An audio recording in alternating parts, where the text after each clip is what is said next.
خدمة يا استاذ سيد. هنطلع فاصل ولا انت عايز نستنى شويه؟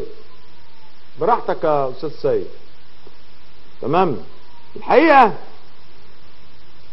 يا استاذ سيد ما قلتليش مستمرين ولا مش مستمرين. تمام. استاذ سيد بيقول لي عشان الايربيز عطل، استاذ عز قاعد يلعب فيه قبل الحلقه بوظه. انا مش فاهم انت علاقتك ايه يا عز بالايربيز؟ انت راجل مدير تحرير، ايه اللي خلاك تشتغل مهندس؟ قامت نهاوند قالت ايه؟ انا هصلحه. بوظوه الاثنين، ضيعوه. وانا قاعد شغال على لغه الاشاره دلوقتي لغايه ما جه المهندس احمد شهاب. يا عم احمد شفنا البتاع ده. قال مين اللي عمل فيه كده؟ قلت له الاستاذ عز والاستاذه نهاوند. قالوا ايه علاقه الاستاذ عز والاستاذه نهاوند بالهندسه؟ قلت له وايه علاقه اي حد باي حاجه في اي حته؟ ما كله بيفتي دلوقتي.